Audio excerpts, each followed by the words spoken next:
Sekali lagi saya katakan bahwa kalau memang Yusuf Mansur dan kawan-kawan ini merasa bahwa si Fahmi ini ada dan cerita mengenai si Fahmi yang diceritakan oleh Yusuf Mansur ini benar adanya, bukan fiksi bahkan fiktif atau sebuah kebohongan, ya mudah saja, silakan hubungi nomor Pak Darso Arif biar bisa dikonfirmasi orang ini.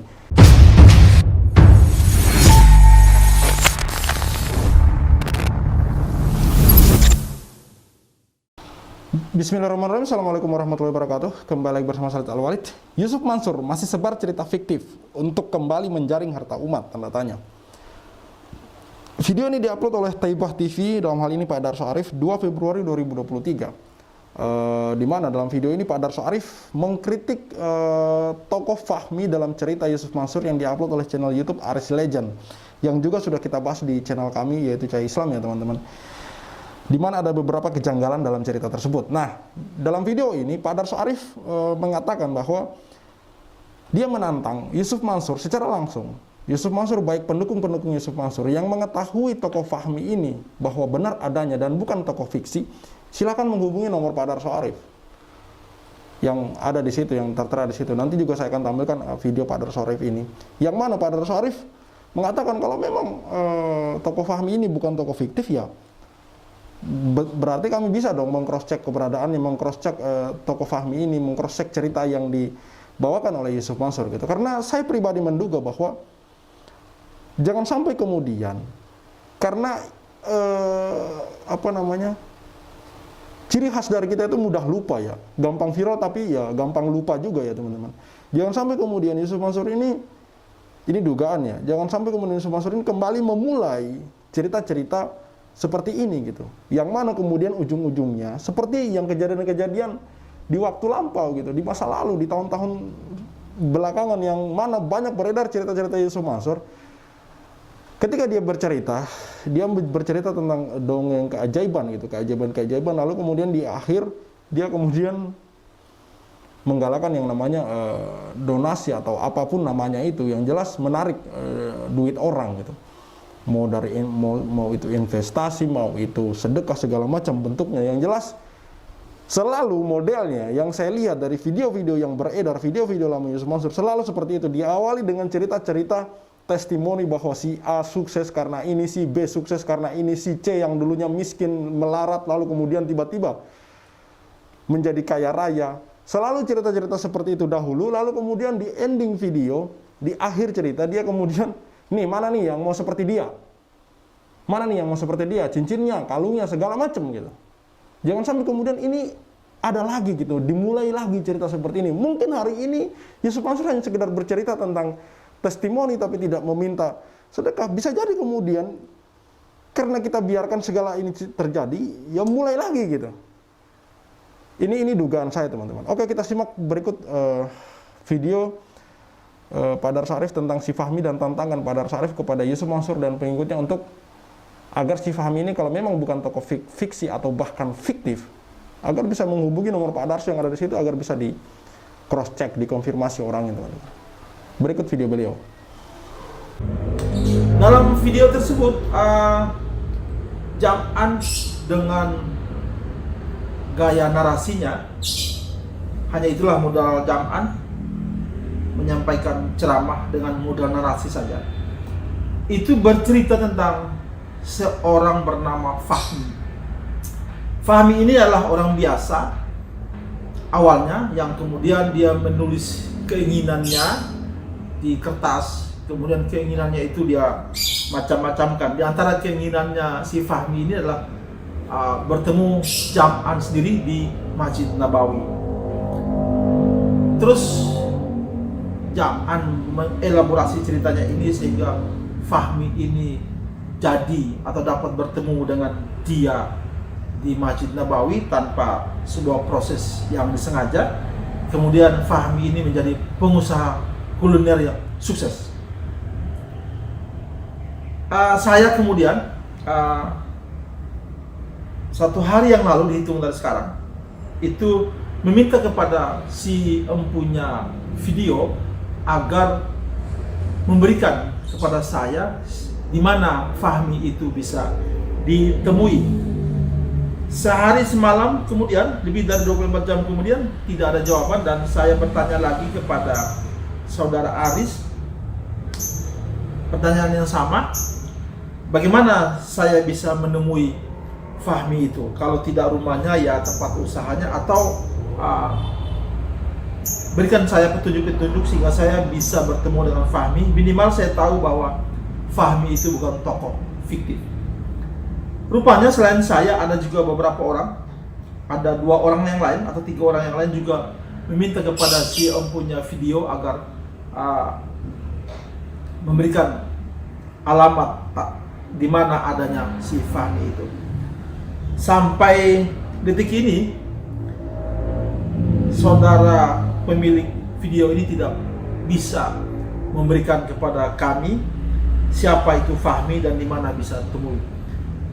Saya berkeyakinan bahwa Fahmi ini adalah tokoh fiktif yang dikarang-karang, yang diucapkan seenaknya saja oleh Jam'an. Tokoh ini nggak ada sebenarnya. Saudara-saudara, sebenarnya inilah asli dari Jam'an itu sendiri. Dia itu memulai ceramah-ceramah dia di hadapan jamaah, di hadapan publik itu dengan cara menceritakan tokoh-tokoh fiktif dengan sejarah suksesnya yang juga fiktif sebenarnya. Nah, biasanya dahulu itu Jam'an begitu dia bercerita tentang seorang tokoh fiktif dengan ceritanya juga fiktif, diakhiri dengan cerita bahwa orang ini sukses karena dia bersedekah. Lalu Jam'an mulailah mengumpulkan sedekah dari jamaahnya. Nah, jauh-jauh hari saya sendiri sudah memantau, meneliti, dan mendengar juga menonton ceramah-ceramah Jam'an ini yang mengenai kisah-kisah menurut dia inspiratif. Kisah-kisah itu dengan tokoh-tokoh itu yang berhasil menurutnya dengan bersedekah. Cerita-cerita fiktif Jam'an itu sudah saya kumpulkan dalam sebuah buku yang berjudul Yusuf Mansur Menebar Cerita Fiktif Menjaring Harta Umat. Buku ini diterbitkan pada tahun 2016 yang lalu. Nah, kalau dulu di hadapan jamaah Jam'an itu setelah bercerita cerita fiktif ini dengan tokoh fiktif, dengan kisah fiktif ini dia mengumpulkan sedekah. Maka kali ini lewat media sosial kembali dia menceritakan soal tokoh fiktif dengan kisah fiktif, tapi dia tidak bisa lagi mengumpulkan sedekah dari pendengar dan penonton di video ini. Pak Jam'an, pasti Anda menonton video saya ini. Juga pendukung-pendukungnya, pemuja-pemuja Jam'an, juga pemilik channel video yang tadi saya sebutkan itu pasti melihat video saya ini. Kalau begitu, tolong saudara-saudara Jam'an utamanya berikan saya alamat Fahmi ini. Di mana saya bisa temui Fahmi ini supaya kita buktikan sama-sama bahwa cerita Anda itu tidak fiktif belaka, Anda itu tidak berbohong belaka. Saya tunggu di nomor handphone yang saya sertakan di video ini. Juga kepada saudara-saudara, mari kita buktikan sama-sama, mari kita saksikan video itu sama-sama. Kemudian kepada pemilik video, juga kepada Jam'an, mari kita bertanya sama-sama siapa itu Fahmi dan di mana kita bisa temui. Lalu jika Anda yang lebih dahulu menemui atau bertemu atau mengetahui soal Fahmi ini, kabarkan kepada saya dan saya akan mendatanginya untuk mewawancarainya. 1 bulan dari sekarang, Pak Jam'an dan pendukung-pendukungnya, jika Anda itu benar, maka pasti saya akan dapatkan jawaban dari permintaan saya ini. Terima kasih banyak. Itulah video Pak Darso yang di situ jelas-jelas ya, letterlet ya, ada di situ bahasa Pak Darso menantang Yusuf Mansur dan pengikutnya untuk membuktikan cerita-cerita dari Yusuf Mansur di situ. Bahkan di situ Pak Darso kembali memperlihatkan buku yang dia tulis tentang cerita-cerita Yusuf Mansur demi menggalang dana umat, teman-teman. Di situ jelas banget ya, sekali lagi saya katakan di situ jelas banget kalau memang Yusuf Mansur ataupun pengikut Yusuf Mansur ingin mengatakan bahwa cerita Yusuf Mansur ini benar dan bukan fiktif adanya gitu ya, berarti orangnya bisa dikonfirmasi dong, berarti orangnya ini ada, bisa diklarifikasi, bisa ditanyai, bisa diwawancarai. Kalau memang tidak bisa ya maka jangan paksa kami untuk tidak mengatakan bahwa cerita itu bohong gitu. Itu teman-teman. Ini ada lagi satu cerita setelah cerita tentang si Fahmi itu. Salah satu cerita Yusuf Mansur di sini masih dari channel YouTube Aris Legend. Saya juga bertanya siapa Aris Legend ini? Kenapa dia begitu banyak mendapatkan video-video terbaru dari Yusuf Mansur dan cerita-cerita dari Yusuf Mansur gitu. Kalau memang mendengar video ini seharusnya bisa dong mengkonfirmasi kepada Yusuf Mansur kalau memang ini direkam langsung ya. Mengkonfirmasi ke Yusuf Mansur siapa si Fahmi ini gitu dan dijelaskan Fahmi ini orang mana dan dia mana orangnya gitu loh. Intinya ada orangnya gitu. Karena terus terang saja kami berusaha untuk mencegah agar hal-hal yang terjadi di tahun-tahun lalu itu tidak terulang lagi teman-teman. Ini begini ceritanya. Bismillahirrahmanirrahim. Allahumma shalli wa sallim wa barik ala sayyidina Maulana Muhammad wa alihi wa sahbihi ummati walhamdulillahi rabbil alamin. Tidak ada yang namanya cerita gagal buat orang yang punya impian lalu dia melangkah. Punya cita-cita lalu diberi ikhtiar, apalagi dibawa kepada doa, dibawa kepada ibadah dan amalan-amalan dari amalan-amalan saleh. Nggak bakal ada cerita gagal. Yang terjadi adalah dia bakal dapat mana bonus sambil kemudian setiap penilaian, setiap etape, setiap tahapan diganjar oleh Allah dan kemudian akhirnya tercapai juga apa yang menjadi cita-cita dan impiannya. Ya, di sini Yusuf Mansur yakin betul bahwa tidak ada cerita gagal apa segala macam bla bla bla. Tapi yang saya mau tanyakan di sini, kenapa setiap cerita yang dibuat oleh Yusuf Mansur sendiri, cerita dalam hal ini cerita yang kita ketahui ya, misalkan cerita tentang Paytren, cerita tentang Hotel City, cerita tentang batu bara, cerita tentang tabung tanah, itu semua gagal teman-teman. Dan cerita itu adalah Yusuf Mansur bersama umat gitu, bersama orang-orang yang dia ajak gitu, gagal. Ya tidak sama dengan cerita Yusuf Mansur dengan warung Stick and Stick, tidak sama cerita Yusuf Mansur dengan usaha-usaha dia yang dia jalankan secara pribadi gitu. Kenapa? Di sini saya bertanya ya. Kenapa? Karena ada keanehan menurut saya. Kenapa cerita Yusuf Mansur yang dimana dia menggalakkan dana umat, dia menarik investor dari para umat, misalkan Hotel City, tabung tanah, Umroh Merdeka, Paytren, tambang batu bara. Kenapa itu semua gagal gitu, mangkrak? Hingga akhirnya kemudian mengembalikan dana orang yang kalau kata Bu Darni itu seolah-olah meminjam duit gitu loh. Seolah-olah meminjam duit.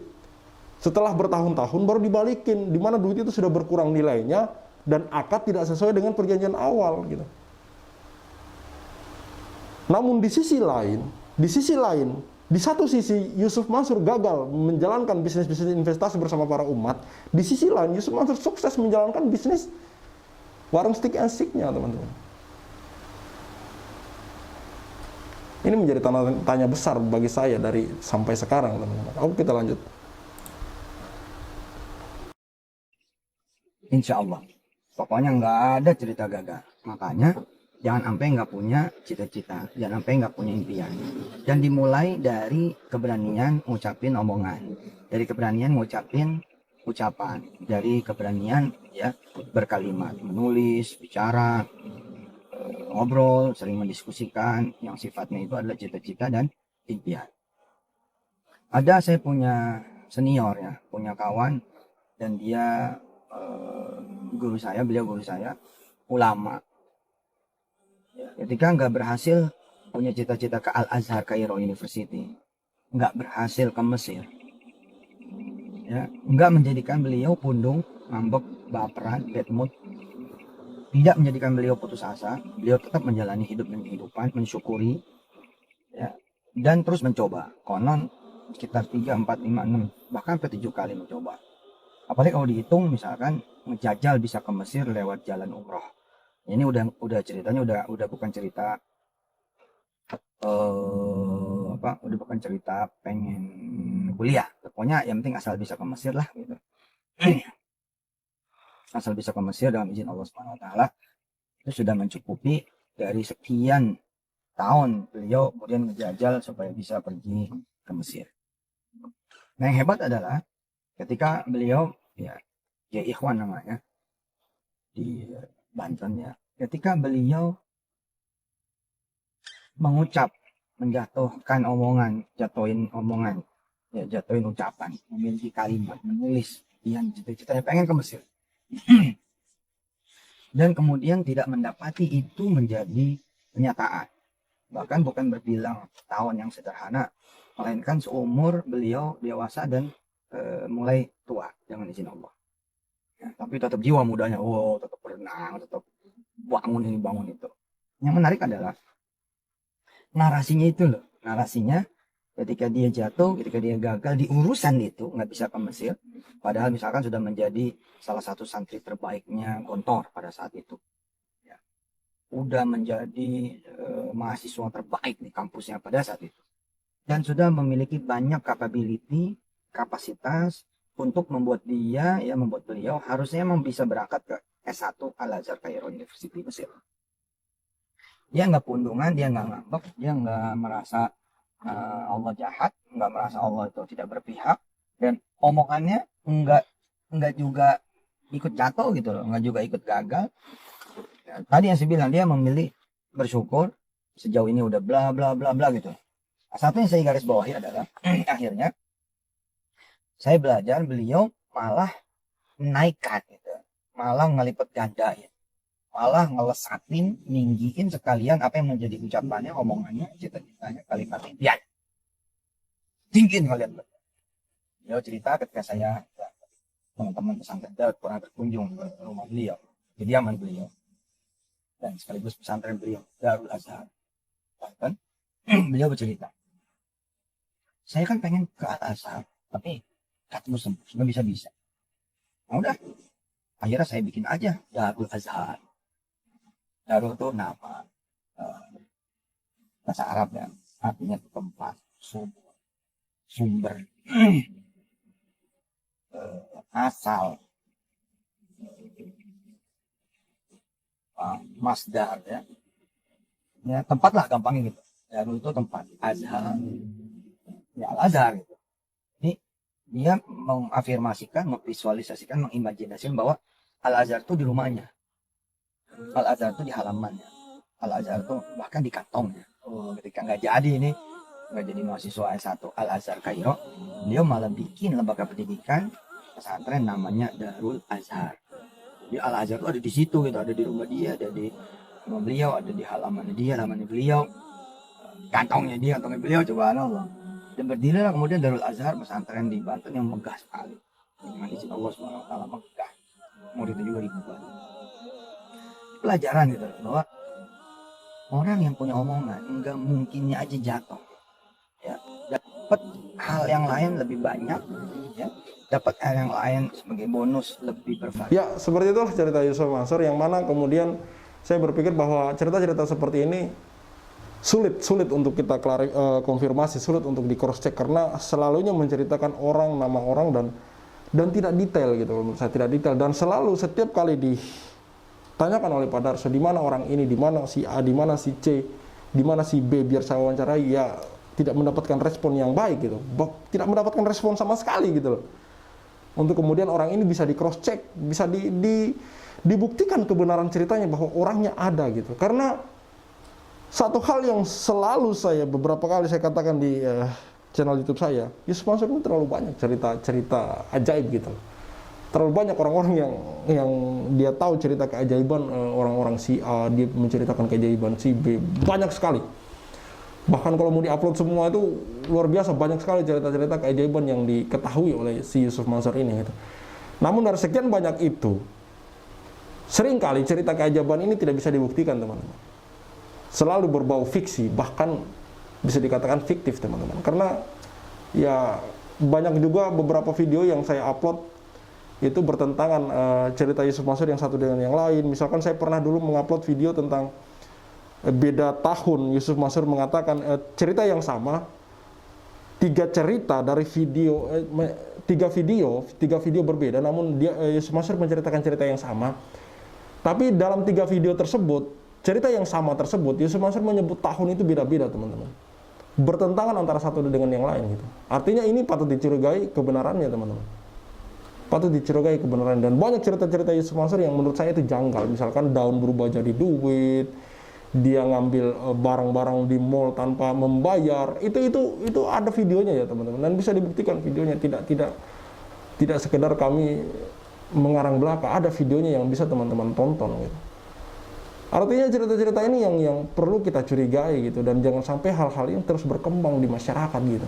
Terus berkembang di masyarakat yang kemudian bahasa orang yang menghipnotis orang gitu, untuk kemudian tertarik dengan apapun yang dia katakan kemudian gitu.